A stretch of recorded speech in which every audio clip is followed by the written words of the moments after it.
Sometimes if you tell somebody, be compassionate, they don't know what you're talking about. Or they say, how? They don't know. So actually, compassion is a constellation of a number of positive sort of mental states or emotions. I'll mention a few briefly in about 20 minutes. Many of you have goals. We all have goals. Many of you have not fully thought out, what are your goals for life? Many of you have not come to resolve these issues. These issues often stay with us for some time as we grow up, become adults, and get into our middle age years. The questions, what's my purpose? May be things that are percolating. Questions like, how do I find meaning? And maybe even questions, who am I? These were questions that plagued me during my youth. You know, they keep coming up, and I kept looking at them, and I didn't have answers. I was quite confused. And I know lots of you are quite confused. It's okay. You know, it's a time of life when confusion is kind of part of being in your late teens, early 20s. And I think to have some comfort with that, to not have this huge high expectation that you have to sort it all out today or tomorrow, that's okay. It really is okay.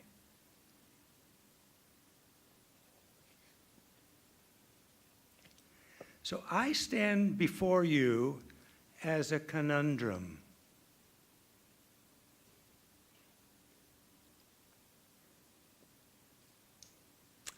Is he really a doctor? There's no white coat, no stethoscope. Is he really a doctor? Or is he really a monk? Well, he looks like a monk. I mean, under this, you know, the academic gown, there's red robes. He looks like a monk. He's got no hair. But how could he be a monk if he's a doctor? How could he be both? A conundrum. Sometimes life is not a direct, straight shot from here to there, point A to point B. Often life is circuitous. Sometimes those curveballs or those, you know, acute turns or corners in the road are planned, okay? Most of the time they're not. So how do we deal with those curveballs, the curves that come that are unexpected, surprise?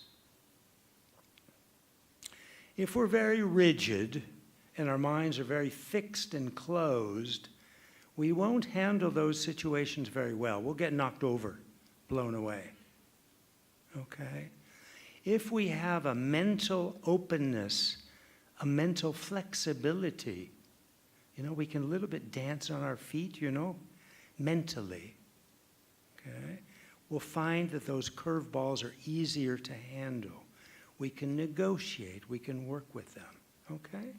We can find new resources to work with them because we're more flexible, we're more open. When we're more open, we see more of the big picture. It's very, very important, okay? Taking your exams in finance, a big picture may not be very helpful, okay? But for life, the big picture is essential to have a happy, fulfilled, meaningful life. So how do we develop those qualities of openness, of mental dexterity, flexibility? Well, the opposite is selfishness. You know, when we're just totally involved with me, what happens? You all know. I know. We shut down. The heart closes. Our broad view, our perspective narrows. We don't see so much.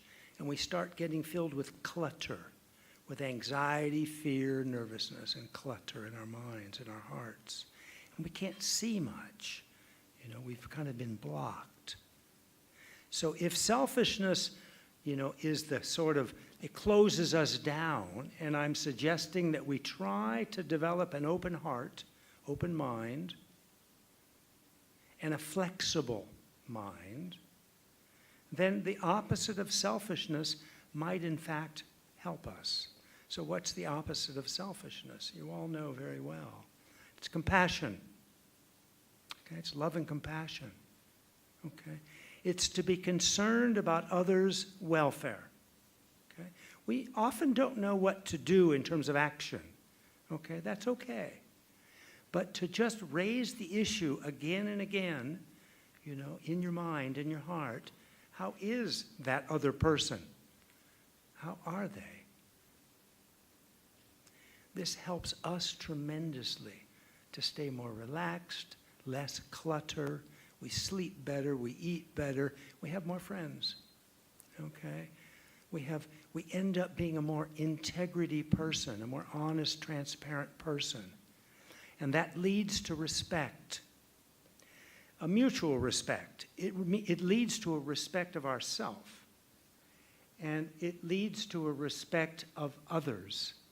And when we develop even some of this, what happens? We develop trust. Both ways. We become trustworthy. Other people trust us, and we can trust others. When that happens, you kind of lose count of the number of genuine friends, okay? You lose count. And then life becomes very rich and meaningful. We tend to judge. You know what I'm talking about? We tend to negatively judge. And we do that to ourselves sometimes. We put ourselves down. We have this incredible high expectation or expectations, right? You all know what I'm talking about. Often, coming from family, extended family, our perceptions of what society wants out of us, okay? And we set the bar very high, very, very high expectations. When we don't meet those expectations, we feel like a failure, okay? We feel like a failure. And when we feel like a failure, we put ourselves down. We feel we're not good, we're bad, we're this, all these negative things. And then that carries over to others. We start putting others down. And we often do this subconsciously.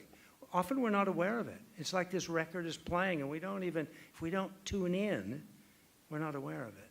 We often put others down. Oh, she's not so smart. She's not so pretty. On and on and on. We all know this, right? It's common, okay? So I'm suggesting that this kind of negative judgment harms us. It harms us. It shuts us down, okay?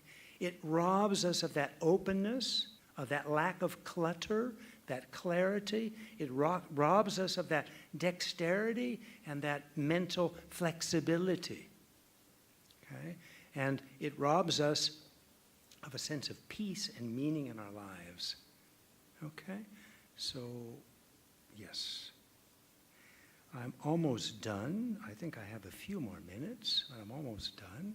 I'd like to talk about an issue that is dear to my heart, and I talk about a lot, and that's healthy self-confidence. Do you know what I'm talking about? I'm a doctor. I'm talking about health. I'm also talking about self-confidence. That's in the emotional realm. So I'm a monk. I'm entitled, okay? Healthy self-confidence. What is it? Okay. It's a kind of confidence that puts nobody down. Okay. It doesn't put ourselves down, okay? But it also does not put others down. Healthy self-confidence. Not easy to find this kind of balance, if you will, this healthy self-confidence. But if we know about it and we have some interest, we can look, we can search. We can begin to look inward and see when we're being negative, when we're putting ourselves down, putting others down. And we can just say to that thought, that feeling, that emotion, bye-bye. Don't need you anymore. Okay? Now, the ego is very tricky. That may not solve the problem right away. So we have to be persistent. You know the saying, never give up? Never give up. Actually, a lot of T-shirts in the town I live, which is in Dharamsala, have that on the back. It's a saying of the Dalai Lama, never give up. When you're doing good stuff, never give up. Okay, be persistent. And you're all persistent. You wouldn't be here if you were not persistent. So it's just a little bit of a shift towards other aspects of our life than study and exams. Okay? It's a little bit of a shift. So to recognize, when we're being negative toward ourselves and others, when we're judging, putting down, and to just kind of try to let go of that again and again and again. It won't happen the first time. You have to be persistent. But if you work at it, you'll find you'll become much happier. A lot of confusion will be lifted. Maybe not all, but a lot of confusion will be lifted. A lot of anxiety and fear will be lifted. You'll feel more comfortable in your own skin. Okay? Really. This has happened to me. It's taken time, but it's happened to me, at least to some degree. Okay? Right now I feel very comfortable. Maybe 15 years ago, you put me in front of a big group of people, and I'm shaking. I'm like this, So it works. It makes you more comfortable in your skin. Makes you more happy. Yeah. Oh, yes. Warm heart and kindness. Sometimes we think, oh, come on. I'm a student. I'm a graduate student. I'm doing well in my classes. And what are you talking about? Warm-heartedness and kindness. That's not for me. Yes, it is. It's for all of us that are human. Animals demonstrate it often, particularly with their offspring. Kindness and warmth. Sometimes in communities, some animals. As humans, we're not so good at it generally, In communities, we often are aggressive and fight. A lot of that, okay? But kindness and warmth, warm-heartedness, these are incredible traits. They not only help the person or animal or whomever we're being warm-hearted and kind towards, but they also help us. You all know it.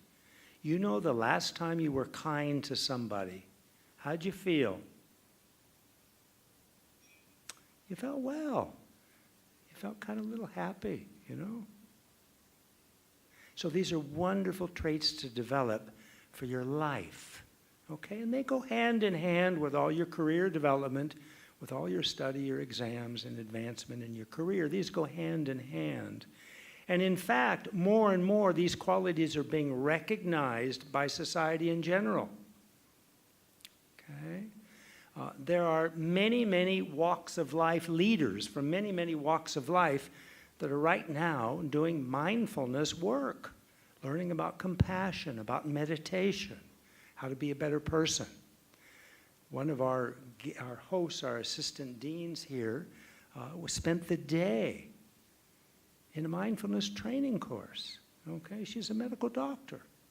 Okay, this is beginning more and more to infuse many walks of society. And don't be left out. Okay, don't be left out.